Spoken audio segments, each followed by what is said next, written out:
Previously on the Adventure Zone, the Seekers look out for any information that can aid in the finding of these relics, but they are forbidden from claiming them themselves. That is where you come in, the Reclaimers. Your job duties will just include following up on any promising information that our Seekers and spies find for us. We will send you out on missions, and you will do what you did in Phandalin, ideally without involving the destruction of an entire city and the loss of thousands of souls. I mean, ideally, yeah. The three of you can see in the sky for just 2 seconds. The sky is filled with thousands of bright white eyes. Magnus immediately assumes he got a hold of some bad unicorn dick. Come on in, come to the place where fun never ends. Come on in, it's time to party with Garfield and friends. It's the Adventure Zone!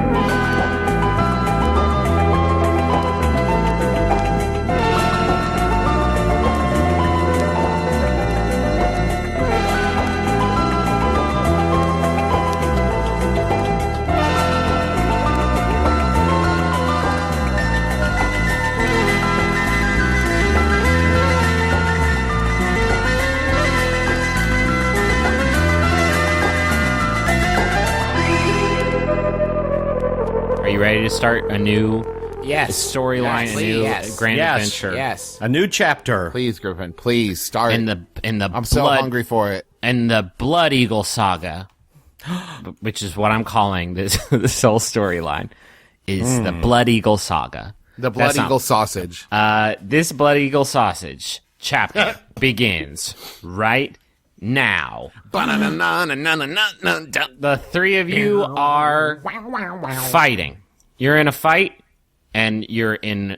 Like with each other? Like you're in combat. Like you drank my milk. Hitting the ground running. No, you are in the Ikosagon, the training dojo for the Bureau of Balance, and you are squaring off.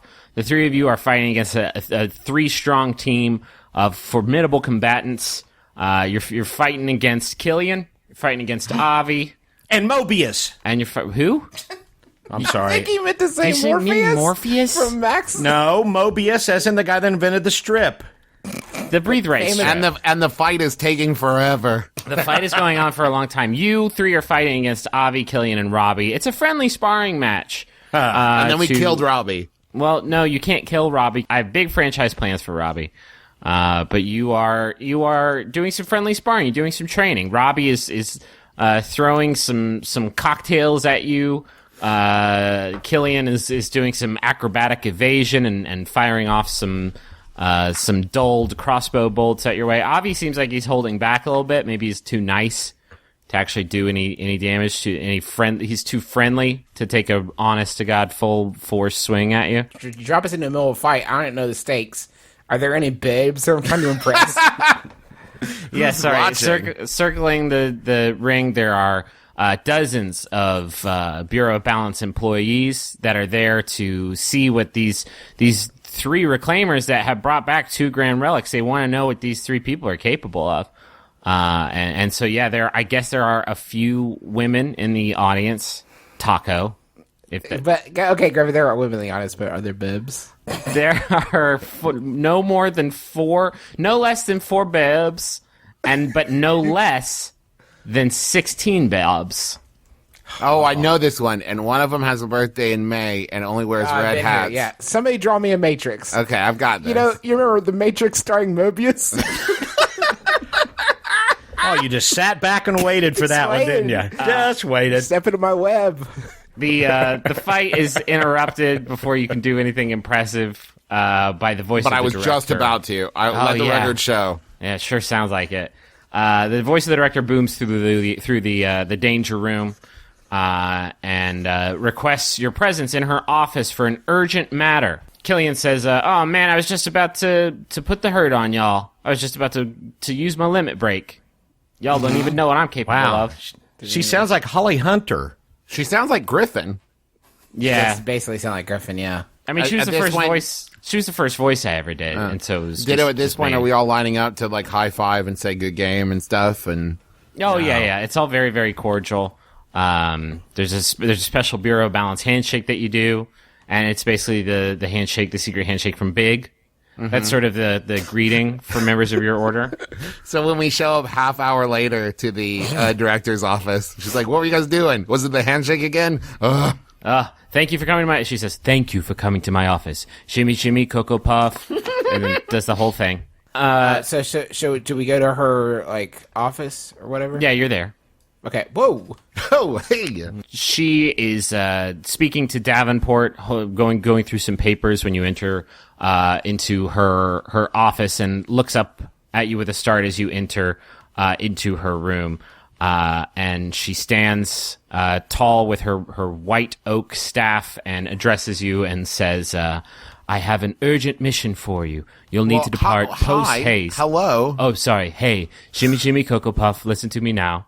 Wait, no, that's country grammar. And how you doing? I'm doing just fine. Say hello to my fish. That's Steven. You want me to address... Oh, look at that. Yes, I see you've got a little friend there. Does he do anything? He swims around in his tiny ball, and he loves me. And right now he's doing his trick of swimming upside down on the surface of the water. Steven is not dead. Steven is eternal. He's in a sphere. He's not in a fishbowl. How do you Steven is feed eternal. him? How do you... If you're quite done, Right. I have a job for the three of you.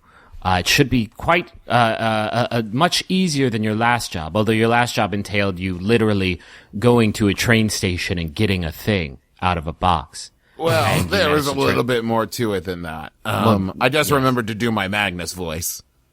Terrific. I have a job for you. I need the three of you to report to the city of Goldcliff. Mm-hmm. Certainly you've been. Certainly you're familiar with Goldcliff. Very. We actually have only been to 3 places. And they're no longer there. Most of them aren't there anymore. Goldcliff, certainly you've heard of. It is the financial seat of power in all of the realm. It's where the money lives. Of course. There's a grand relic one of our seekers have found in the city of Goldcliff, and it is in the possession of a master criminal known as the Raven. We've been unable to apprehend the Raven. Ugh, that is so Raven. It is First blow. the Madness. first of many, I assume. The Raven is named for the black feathered mask that she wears. You will need to apprehend her and retrieve the relic that she has been utilizing to wreak havoc all around Goldcliff. This time I can actually give you some helpful information as to the nature of this relic. Is, just out of curiosity, this Raven, is she like evil, chaotic, neutral? Like, is she kind of a Catwoman-esque figure, or? I can't imagine that people in this universe refer to other people as chaotic neutral. That cannot be in fiction. I'm almost certain that sort of information, how should I say this, should be developed throughout the course of your story. If life is like a story, I guess, if you want to think about it like that. The relic she has used to up her criminal game is called the Gaia Sash, which gives the wearer control over nature. It gives them immense control over the powers of wind and thunder and flora. And heart and fire. And what makes this so curious is that the Raven has taken up residence in one of the biggest cities in all the land, and not in the forest where she would be a god. She has been impossible to apprehend thanks to the powers lent to her by the Gaia Sash. You will need to go to Goldcliff, work with the Goldcliff militia to bring the Raven in and secure the sash, while still acting under the sort of level of discretion that we require from you, without too many people catching on what you're going for. That sounds pretty easy. It sounds better than the train. Yeah. I mean, it's harder because there's a whole city. But if we just work at it, I'm sure we'll figure something out. If we just work together and stay positive. Yeah, like he said. Guys, we suck. What happened to We this? suck. Speak for yourself, homie. I'm level 6. I must say, I'm chaotic good. I've been very impressed with the three of your job performance, but you sound this level of confidence. I've never heard this from you three before. I think a lot of it has to do with our yearly review is coming up pretty soon, and we're all hoping for a pay bump. Oh, I see. It's like The Secret. You're acting confident because you want money, which is that's the secret right there. Law of attraction, One step forward, 2 steps back. We get together. She hates cigarettes, and I like to smoke. Okay. Well, let's go see. Do we need any relevant equipment for this, or should we just get moving? I mean, if that's up to you, homie. You got any leads? We have a seeker on the ground that you can get more information from that you'll need to regroup with. He is also acting discreetly because his position is fairly high up, and he doesn't want anybody knowing he works for a shadowy cabal like ourselves. Does he? Is he with the militia? Do we have a way of getting in contact with him? I'm sure you'll figure that out. How about a name? Can we have a name? Something? You've met us, right? You've met us. Right? On this week's Adventure Zone, the third one in this series, they're still looking for the guy. Also, he is the captain of the Goldcliff militia. His name There we go. His name is Captain Bane. Is Captain his first name?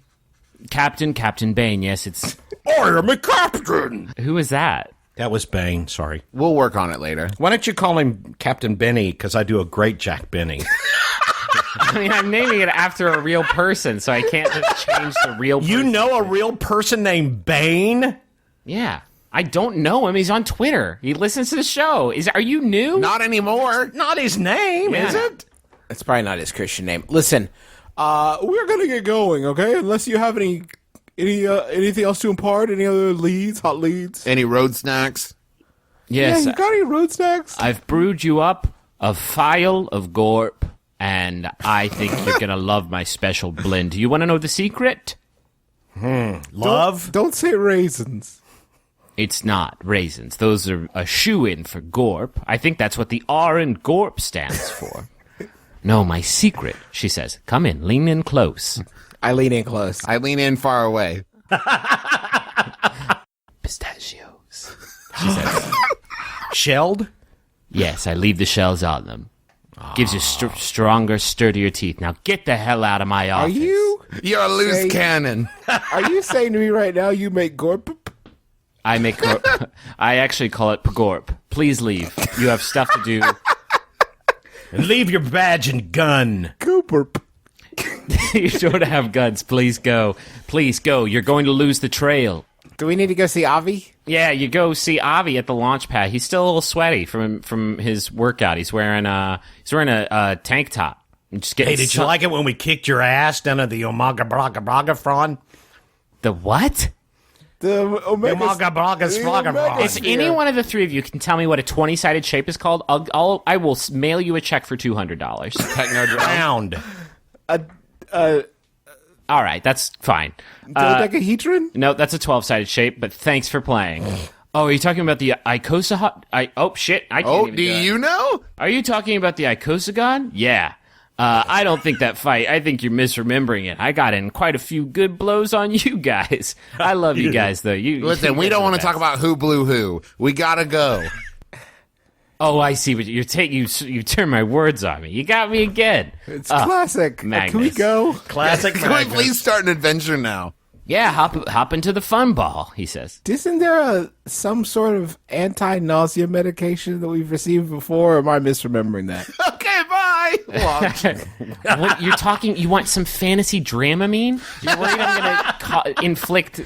I need a dram of Dramamine. It's Dragamine. It's a dram of Dragamine. Okay, here's a dram of Dram. He says, "Oh yeah, it happens to the best of us, buddy. Don't even worry about it." He says, Oh, you know what? I think I'm thinking about the last time we did this. Travis was high. Yeah, I was drunk. Thank you very much. Drunk. Okay. He does have his mug. You know, he could be like Mr. T on the A-team. He can't fly unless he's medicated. Avi pulls a flask out of his jacket. He says, actually, if you guys remember, I keep this on hand for when new folks show up, if they are having trouble getting acclimated. Give them a little nip of hooch. So if you guys want a nip of hooch to help you on the way down, that's we've been that's down this fine. road. But I'm worried if you make it a habit, then that it's a problem. They should have come up with a name for that. Making a habit out of drinking. So why don't you guys hop right in that fun ball, and I'll get you going. I do that. We do that. I do that. I'm going to get T-shirts printed that just say, I do that. Okay. He shuts the door to the glass cannonball, and it depressurizes and you die, I guess. Oh no, it has repressurized. Now it's at about half pressure, so you're and now the ball is breathing. Okay. Oh my god, it's sentient! You're inside of the living glass ball. No, it's not living. You get inside. It rolls down a chute into the cannon chamber, and you hear the muffled voice of Avi from outside yell, "Good luck. Have a good time down there in the world." And with a start, you are fired off. This time in a totally different direction than the direction you went towards Rockport on your last adventure. This time you're flying east. I think you went west last time. And you're flying through the sky. One of you is at the tiller, I'm guessing. The till. What's it called? The thing. The handle for flight. The steering mechanism. Well, it's more of a brake.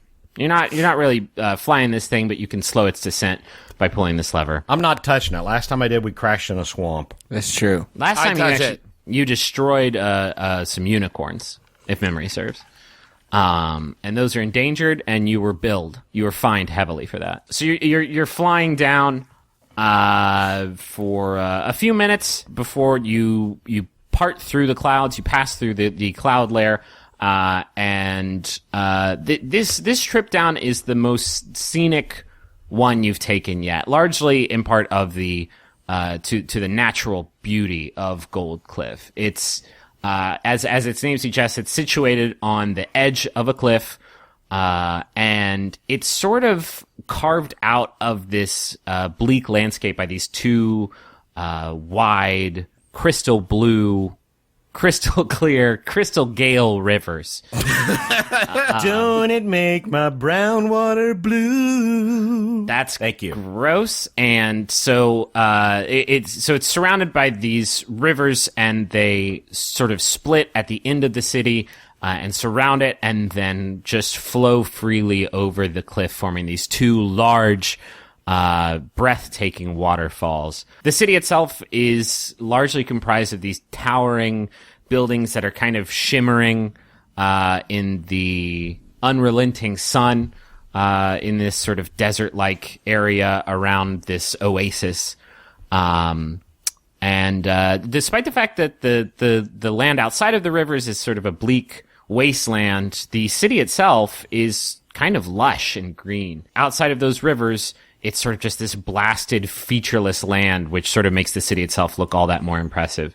In the wasteland outside of the city limits of Goldcliff, you see something peculiar. You see these long lines of dust clouds, and they're just carving a straight path through this bleak scenery. And as you watch them and you get a little bit lower to the ground, you realize that they are actually extending and following a path that are marked by these large pylons, these large black pylons. And as you get even closer, you realize that the clouds are being whipped up by wagons that are speeding through the wasteland. And you see some occasional bright flashes of light moving They're heading between towards the the city or Yeah, away from towards the or city? away. They're not even heading towards or away the city. They're almost circling the city. They're pretty far away. Okay. It doesn't look. This is not. Nobody's mounting an assault on Goldcliff. You just see these lines sort of just racing out in the desert. Is it a race? Good question. From within the untrained eye, with your 6 untrained eyes, 8 if you count the goldfish, it kind of looks like it a little bit. But you pass over that scene, and you are finishing your final descent into Goldcliff. I'll start pulling the brake. Okay, you pull the brake, and your descent begins to slow, giving you a closer vantage point of appreciating the city. And you are just gobsmacked by the largest building in town, which is this 20-story tall golden tower with a sort of gaudy golden statue on top of it, holding a wreath emblazoned with the words Goldcliff Trust. Is it made out of gold? It's all gold. It's a lot of this stuff is very, very gold. And as you are trying to figure out how much you could hawk a statue of that size for, you realize that this building is actually slowly being swallowed up by these gigantic thorny vines that are growing out of the ground at the bottom of the building. And there's a lot of activity just in front of the building with like dozens and dozens of you can make out some people and some wagons just sort of surrounding the entrance to the Goldcliff Trust that's being enveloped in these vines. How high up are they? They are climbing up. I mean, they are about halfway up the structure at this point. Now, Griffin, should we assume that these might be relevant to the story? No. Okay, so you land and you land and then you go to Mark's house and you just kick it there for a while. And he's like, "What do you need? Grand Relic?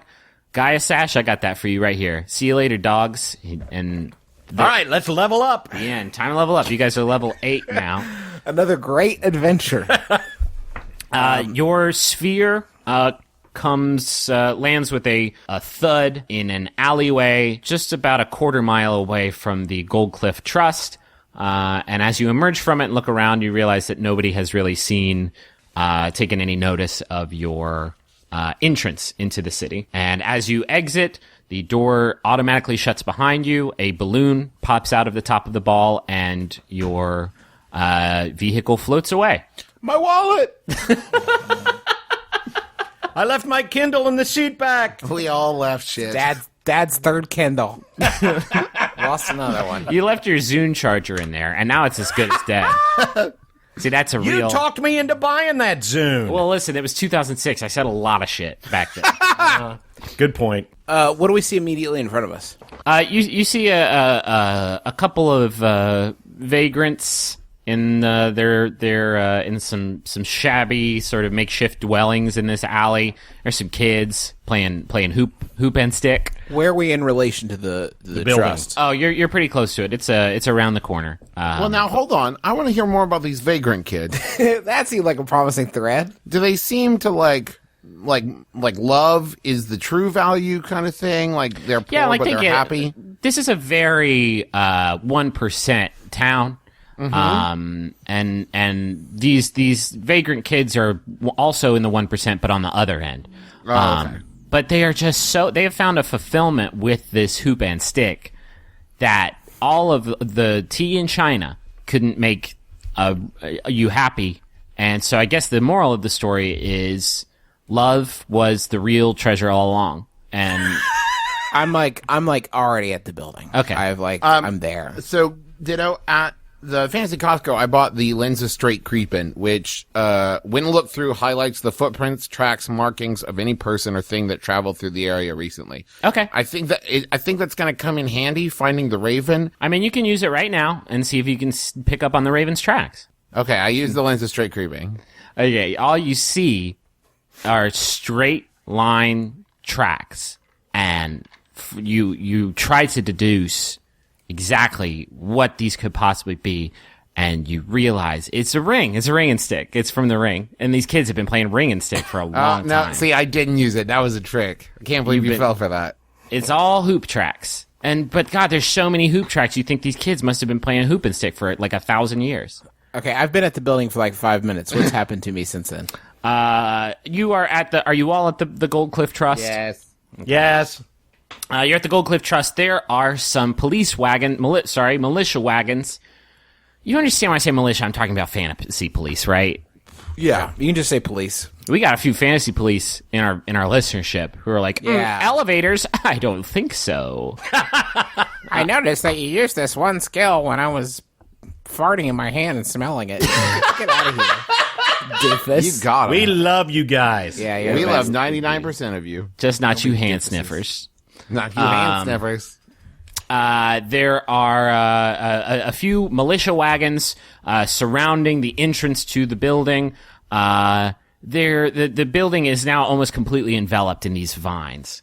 And the vines have also started to sort of spread, almost like carpeting the street around the Goldcliff Trust, and so that these militia people are giving it a pretty wide berth.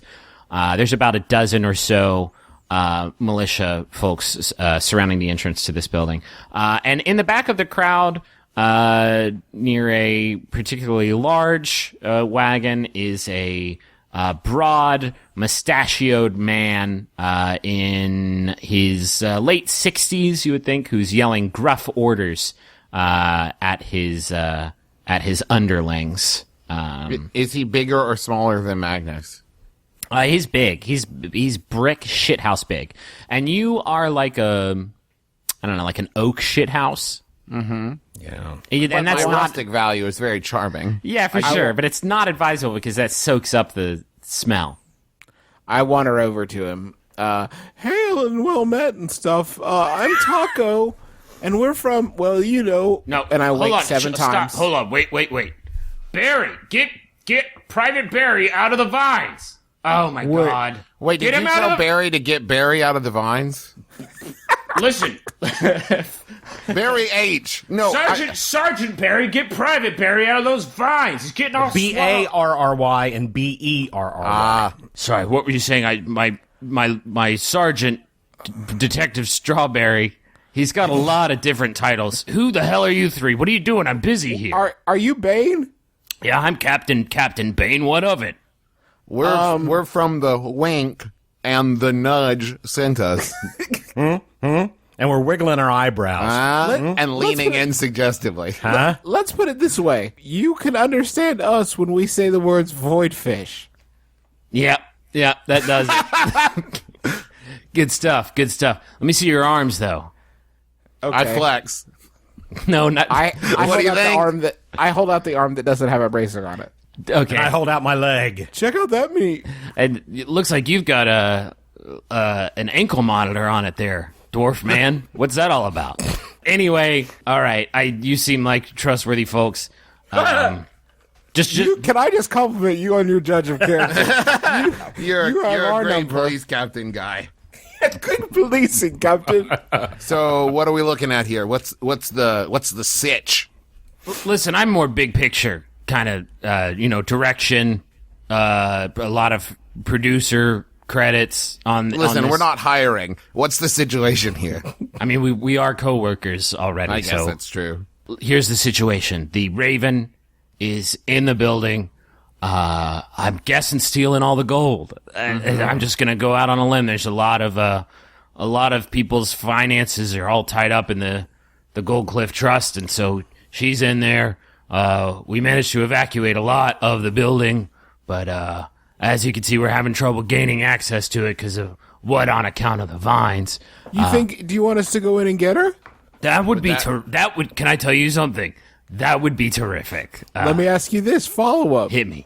Do you think we're high enough level to do that? I don't know how We're high only level those 6. vines are. Does that sound We're good? six. Sound bad? We're this many. You're 6. I'm about to send 3 6-year-olds into a building. Well, we've seen a lot of shit. We're 6-year-olds who have been around the block. You know what I mean? Like, this isn't our first rodeo; it's our second. I'm familiar with your rodeos. You guys are legends. Well, Go on. say hello to mean- my fish. You're legends in some small circles. I host a podcast, a fan cast about you guys. Oh, okay, a narrow but impactful fan base. I'm into it. Well, listen, we're about to turn this shit into our hidden temple. These legends are wandering right in there. How many? Okay. How many civilians are left in the building? We think we cleared them all out. Oh, too bad. We're pretty good at offing civilians. Yeah. I gotta say, that's an upsetting thing to hear. I'm an officer of the law. Well, they usually turn out to have been bad in the first place, but we don't know that when we do through it. pure stupid luck. Griffin, when I look at the building, do I see an entrance on like a level that we would be able to get into it? Have the vines made egress and ingress impossible. So Nice. the vines are not are not completely covering every single square inch of the building, but they are completely wrapped around. So you can make out sort of where the entrance of the building is. It's right in front of you. They are parked out in front of the main entrance of the Goldcliff Trust. But yeah, you get the impression that these vines are going to make getting into the front door pretty tricky. I run up and start blithely attacking him. Just hacking and slashing. Giving a couple chops of the old axe. Captain Bane yells, "Well, okay, see you later. Boy, you guys sure are rude at ending conversations." Oh no, I'm still Okay, I got talking you. to him. I didn't stop the conversation. Okay, I'm you're just- a good 60 feet from the entrance of the building. I'm Well, then let me yelling. point out, Captain, Please call me Captain. Just one. If you just call me one, then I assume you're just using my first name. Okay, one. Magnus and I kind of have the gruff voice thing kind of staked out, so if you could kind of change that. Do you want to have We'd appreciate it. Sorry, do you want to have a gruff off? Oh yeah, let's roll gruff. Okay, Taco, you're the only non-gruff individual here. I want you to give me a word, I have to make a big federal case out of it. and then we're gonna go around in this triangle and say the word and see who does the gruffest job with it. Yeah, bring it. Okay, Bring it, Copper. your phrase is taco rules. I feel like I'm really making some progress. Taco rules. No, try again. He only gets one shot at Okay, it. you just didn't No, hit you're the right. I button. fucked up. You're right. I had one chance and I fucked it right up. You're gonna have to change it. Well, let me hear the other two, and I'll be the final judge. Taco rules. What the hell? Yeah, that's gruff, baby. Oh no, Lobo ate my dad. I really need some help over here with the vines. Magnus is over there getting David Allen Greered in Jumanji. Why did he rush in? Oh, well, stupid. Yeah.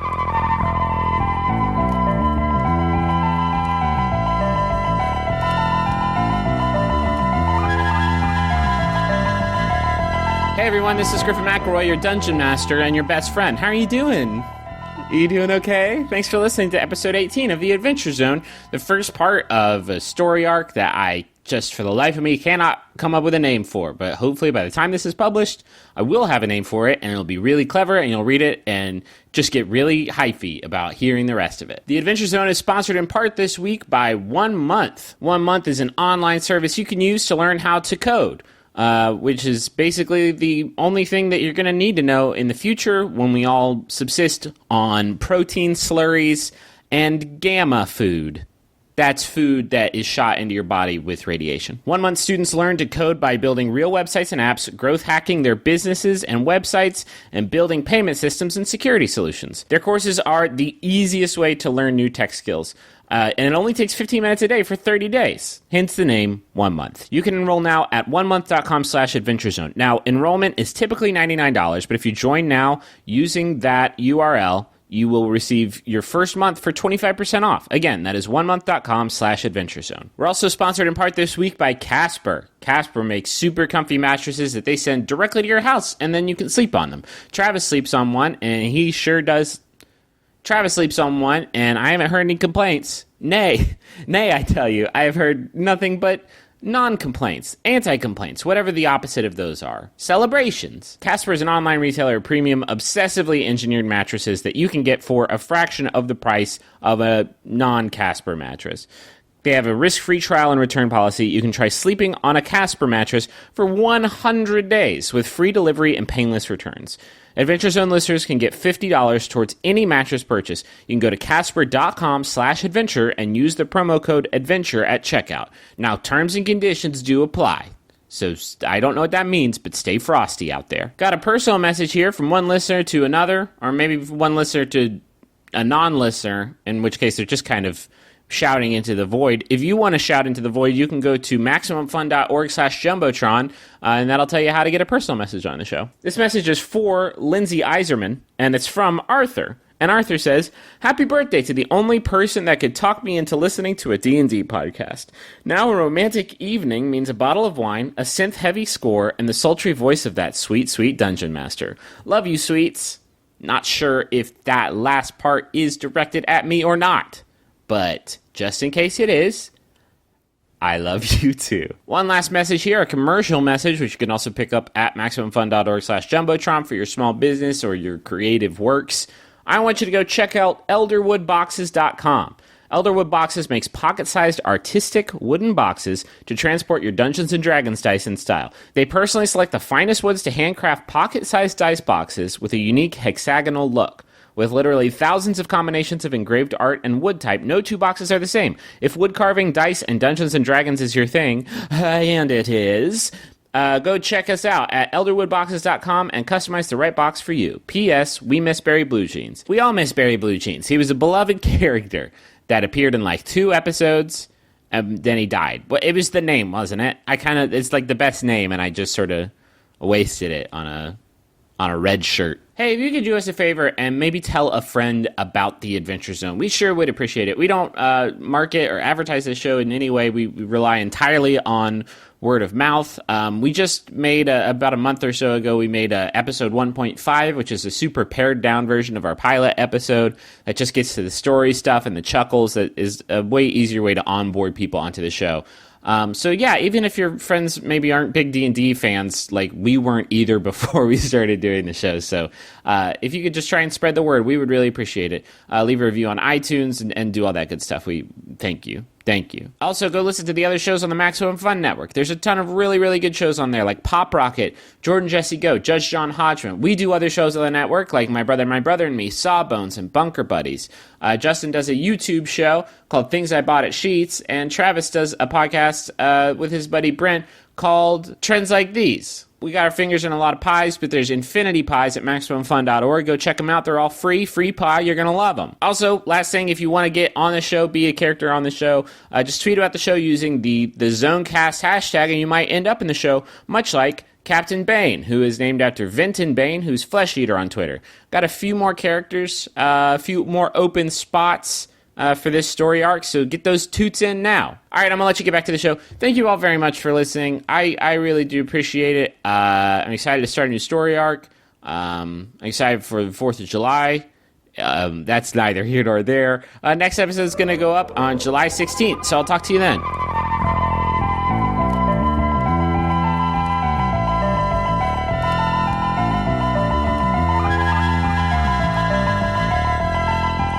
Okay, so what is Magnus actually doing, Magnus? Magnus said he was hacking at the vines. And slashing. Oh, okay, well that was... You solved my puzzle, because slashing was the real secret. I'm just trying to do my best here, Griffin. You know what I mean? Every day. As you are hacking and slashing at these vines, I'm guessing using Rail Splitter? Yeah. You are managing to get some meat off the bone. You should theoretically be able to cut through any of them, right? Instantly? Well, they're not necessarily just a tree. And not until I push the button on the handle. Is there a button on the... Okay. No, it's just trees only, and you can only do that once per day. Or else Magnus could single-handedly deforest the entire planet. I have a spell called Blight. What's that do? It's a necromantic energy that washes over a creature of your choice, but it can also be used on a plant creature or magical plant. This 4th level necromancy. You're not level 4. You can't do level 4 spells. Oh, I know. I was just saying that eventually I'll be able to cast Wouldn't this. that be cool, you guys? Anyway, So back if to reality. if he can stall, Let Dad squash some bugs. Let Dad run out of town and go kill some level 1 I'm going to go grind. And then I'll be take out some back. kobolds. Dad is gonna buy with microtransactions. He's gonna go pick Another up level. Go pick up and turn in some crush bone belts. That was the nerdiest reference I've done on this show so far, and this is a Dungeons and Dragons podcast. As you cut them down with Rail Splitter, which Magnus has been doing fruitlessly now for like 10 minutes, you're knocking some plant matter, you're knocking some meat off of these vines, but they are regrowing back in just as fast as you can cut them, even thicker than they were before. No, can't do that. Oh, wait, no, I've got this. Vines, go away. Please let me through. I can't think of a rhyme. The vines part. And nope. They do not. I have Channel Divinity, Charm Animals, and Plants. if I present my holy symbol, which I think you all know I have my Extreme Teen Bible, then invoke the name of my deity, which I'm sure you remember is Pan. Did you pick Pan just because it was the shortest and easiest to remember? Oh, yeah. Yeah. Do you even remember the name of the deity you had before Pan? Of course I do, Griffin. Malodorous something or other. Each beast or plant creature that can see you within 30 feet of you must make a wisdom saving throw. If the creature fails its saving throw, it's charmed by me for 1 minute. And while it is charmed, it is friendly to you and other creatures you designate. Okay. So I could actually ask it to part, right? Yeah. I mean, you can command it. I'm not going to make a saving throw for a vine Does because Steven need to make a saving throw? Yeah, Steven actually does need to make a saving throw. Okay. He rolled a 13. I don't know if he has any pluses. I think I would do it, but that's fine. 13 is not. So right now, Merle has command over your goldfish, and I don't even know what that means. I don't know what that means in the context of the game, in the context of the story. I don't know what that means. I could make it poop. It does. It poops in the ball, and then the poop immediately dissolves in the water. So stop asking me where the poop goes.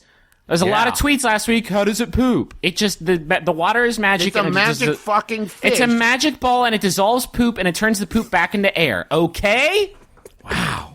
You got to back off that T-level medicine. It's really making you anxious. You're right.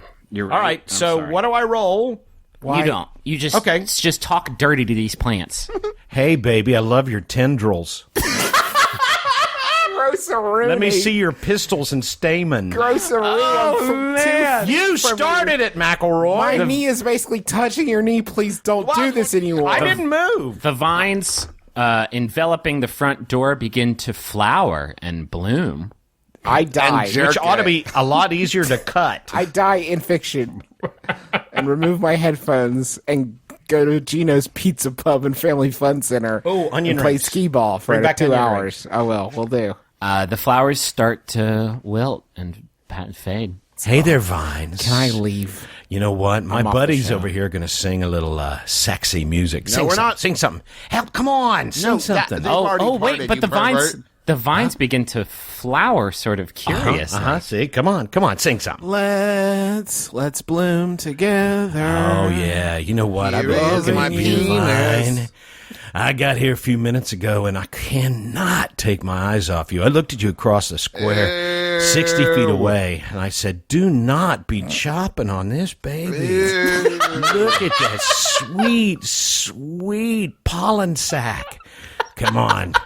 Let's go over there. So, anyway, it would be really, really good if you would, spread your vines and open up and let us walk in through your door, if you know what I'm talking about. The vines... Statistically speaking, at least one of our listeners has just discovered that they are in possession of the world's worst fetish. The vines flower. The flowers. There's a jubilant puff of honeysuckle dew, and the vines you're part, grossed out. allowing you entrance into the building. And I think I just described a plant orgasm. Yep. And I hold my thumb and little finger up in the universal symbol of I'll call you. Okay. And this has been 50 Shades of Green, starring 4 idiots. I am in the door. Oh, I've already left. I wink at the vines, and I go in. The vines wink back, which is weird. That's very unpleasant. Yeah. Once you've been cultivated by Merle, you've been cultivated for life. Once you, as you enter the door, one of the vines rears back and just whips your butt, just like, and then Thank you. The vine shuts the door behind you. Hey, if you're thinking of making some fan art for that lesson, don't. Please do. Please don't. You, the 3 of you are standing in the posh lobby of the Goldcliff Trust. There is a regal carpet that you're standing on as you enter in. atop a marble floor. Jutting out of it are these massive white columns that are surrounding this grand fountain in the center of the room. And in that fountain, there is something that looks like a gigantic tree that is growing out of it sort of unnaturally. And you get the impression that that tree wasn't there before because it has sort of displaced a lot of the water from this fountain. So the floor is a little bit wet. Some of the vines have started to like creep in through like the foundation of the building, but not very many. Other than the tree, this foyer is sort of still in its undisturbed, lovely. Do we state. hear anything? You hear It's funny you ask that, Justin. There is a shrill alarm that is causing. Just heard it. Yeah, that was crazy. There's an alarm that is piercing the silence that's not there because of the alarm in the room. The alarm is ringing out unanswered. Really vivid word picture of just there's an alarm. There's an alarm, and the alarm, if there was silence, would be ruining it. Is basically what I just said. So So you're saying there's not silence? That's exactly what I'm there saying. is the absence of silence. It's loud. It's a loud room because of this alarm that's going off, but nobody seems to be doing anything about it. Wait, if there's an alarm going off, how is it silent? Oh, good question, Justin.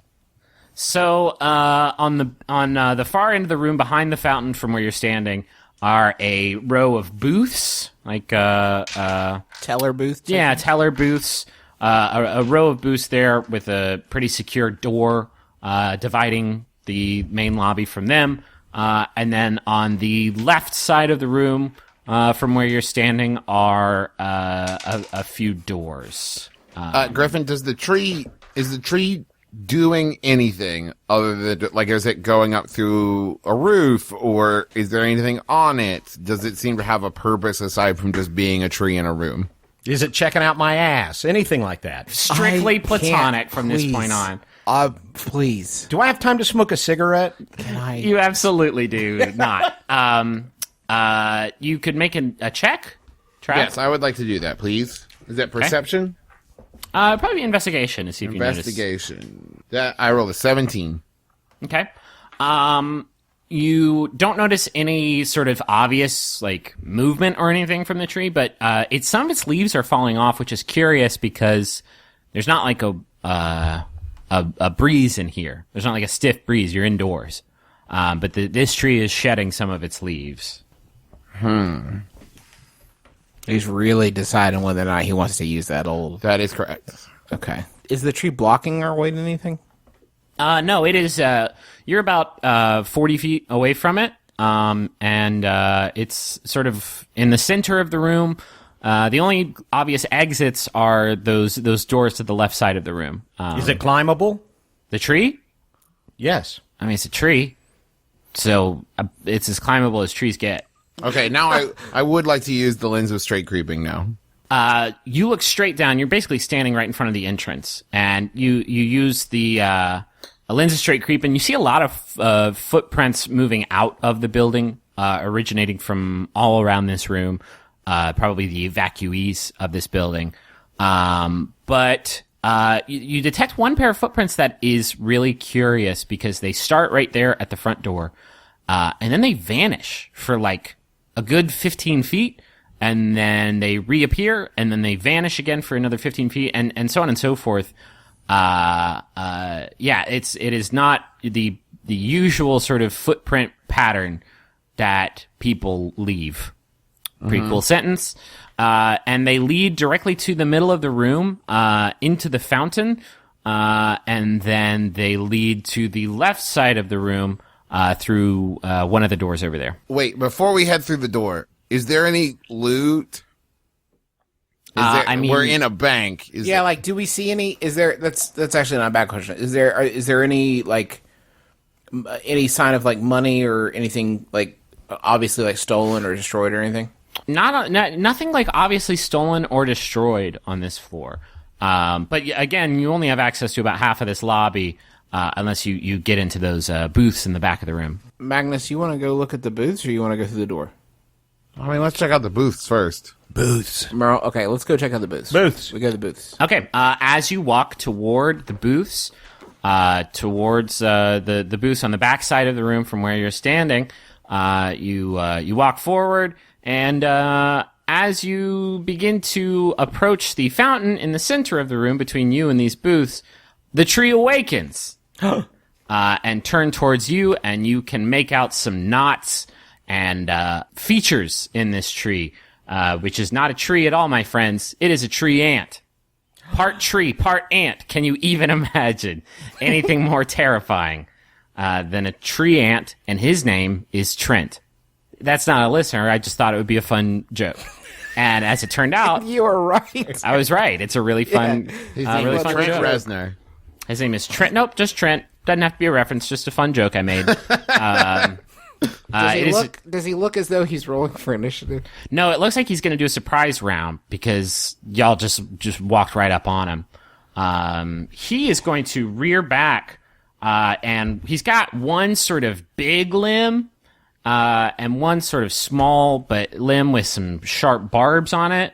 And he's going to go ahead and swing in a pretty wide arc at all three of you with his big limb. Why don't you make a dexterity saving throw to try and get out of the way of this attack? He rolled a 16. I rolled a 4 plus 2, a 6. 14 here. No dice. 17. 17, okay. Dexterity bonus 10? No, mine's 0. Okay. Merle, you duck out of the way and shout, "Hey guys, look out!" Maybe give a fair warning to your compatriots who do not acknowledge it. This massive limb smashes directly into Magnus and Taco and hits you both for -3 damage. 14 damage. Whoa! Picks you up and slides you back toward the entrance of the room about 30 feet away. And now we're going to get into initiative. Okay. And it says Groot. Oh my god, it's Groot. It's Groot from the hit movie, Groot and his buds. 14. I got 14. I got 12. I have a 14 and a 4. So I'll take the 14. Are you sure? Can I sell you on that 4? What? Yeah, you are going right now, Taco. I cast Blink. Okay. You is blink, that? and your eyes get moister than they were before, and you feel relieved. It had been you guys realize in the whole time you've been doing this podcast, you've never blinked because you never said you did it. This is The world is crazy. new. I swallow. No, I cast Blink. That's one of my new third level transmutation spells. Okay. Welcome to the show, Blink. So here's how Blink works. I rolled a d20 at the end of each of my turns. And on a roll of 11 or higher, I vanish from this plane of existence and appear in the ethereal plane. What the and- shit? I know. At the start of my next turn, when the spell ends, I transport back to the physical plane within 10 feet of where I was before. And while I'm in the ethereal plane, I can see and hear what's going on in shades of gray, but I can't affect anything. So and- you can- and nothing can affect me. You can fucking night crawl now? Yeah, I can bamf. Bamf! Yeah, That's radical. I know, it's really cool. I was very proud of that selection. Okay. So yes, I cast Blink. Okay. And now I my also turn is- have that according to my sheet here. I've written it down. Interesting. Blink. Oh, everyone's blinking. My turn is over, and I roll 16. All right. You blink into the ethereal plane. And do you disappear from sight from Magnus and Merle? Yes, And Magnus loses his goddamn they mind. have no clue what's happening. Okay. What the? You blink into the ethereal plane, and suddenly your vision goes gray. You blink out of view from Merle and Magnus, and the scene in front of you, other than the color swap change, stays relatively the same. But for a split second, for a flash after you enter this ethereal plane, you see 3 gray figures with bright white eyes What the fuck? standing all around the room, sort of positioned around the room, sort of surveying the scene. And as soon as you appear in this ethereal plane and see them for just a second, before you can even discern what they are, they blink out of view. Oh, man. Well, nothing weird here. Are they in the physical realm now? No, Magnus and Merle, you see nothing. They just changed the channel they were on. They all switched to 5.1. Not this idiot. And that's it for your turn. Okay. Next in the order is Merle. I want to cast Prayer of Healing on Magnus. It's a good bet. Oh, okay, yeah, he took a hit. Yeah. He would regain hit points equal to 2d8 plus my spellcasting ability modifier. Which is, I think, 6 now. It is. Okay. It is Nice. 6. Can you, is that a touch spell? Is that a range spell? Does it say the range on it? Anyone that I can see Okay, you can see him. within range. How's your 8? 7. Oh, are you doing it? Yeah, you do it. Merle, you are still standing right next to the fountain with Trent in it. Are you going to kick it there, or are you going to back up? Yeah. No, I'm not. Hell yeah. I'm not going to. So I roll my 8. So that's 8. 8? Nice. And that's twice that, correct? Well, you roll a second time. Yeah, you're Okay. rolling it at him. 8 and 1. So that's 9 plus 6. So I heal him all the way, right? Wait, why is this? How do you figure out the spellcasting modifier again? I'm sorry, this is the one that I always forget. This isn't hit dice. I don't really get. It is your spellcasting modifier is your. So for clerics, I think your wisdom modifier plus your Proficiency bonus. proficiency bonus. Which is 3, correct? Right. 3 plus 3. Huh. 3 plus 3 plus 3. 3 is 6. And then plus your... Actually, plus 1, because you have your Extreme Teen Bible, and that's plus 1. So I heal him for 16. But Yeah, I can't go 16. above my base number, right? No. Okay, There's so a I'm back to mechanic 4. called temporary hit point. I actually don't know if 5th edition has temporary hit points. Probably does. And I would just like to point out, for the first time in the history of this podcast, I think I actually cast a healing spell. That was a Nice. healing spell. Confirmed. That was a good one. Who had 17 fucking episodes in the pool? Next in the order is Magnus. I am going to run up to the tree, push the button on rail splitter, and chop it in half. Okay. You run up to the tree. And you're welcome, by the way. Yep. That ain't gonna work. You The treant. click the button on rail splitter.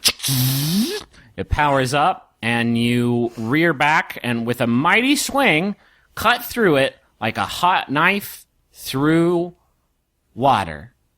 And you hear it emit a Oh, my butt! You chopped my butt! and it topples backwards away from the front door and topples and falls backwards into the booths in the back of the room, which sends up paperwork and receipts and ledgers go flying up into the air as you fell Trent, the tree ant, who uses his 2 giant, meaty tree branch arms, and he rears himself up and looks square at Magnus in the face, who's standing in the fountain, looking very proud of himself. And he rears up his bark-like face. It's bark-like because it is bark. And he screams at you very loud with sap pouring out of his mouth. What's he saying? Yeah, it's some sort of tree language, which Merle understands, I guess, maybe. Yeah, I do. I do. Okay. So let me translate. That means he aggressively is going to retaliate against you and cause you some kind of harm. But I chopped him in half. And he did take some damage for that. Yeah, I should hope so. I think cutting in half counts as a crit. So it's 16, and then some falling damage. And some halving damage. Extra 14 damage, so 30 damage altogether. That's a pretty good hit. I would just like to point out that if I were fighting a human being and I did an attack that chopped them in half cleanly, like as I believe you said, a hot knife through water, I don't think we'd be rolling for damage. Well, it is a magic tree and not a human, so...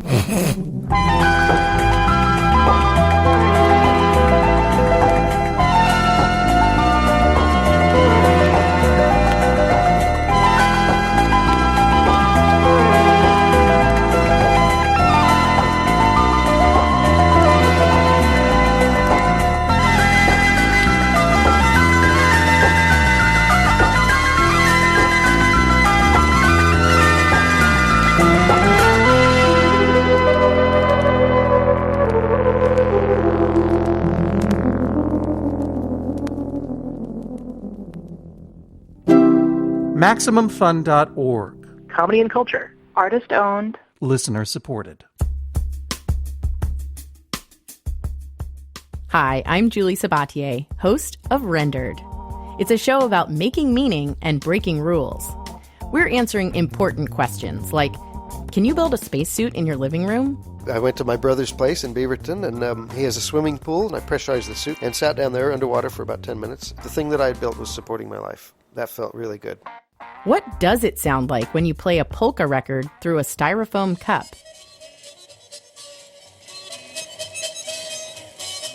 And what happens when an airport carpet gains a cult following? Oh my goodness, the carpet has an Instagram. Check out Rendered now at MaximumFun.org or wherever you like to listen to podcasts.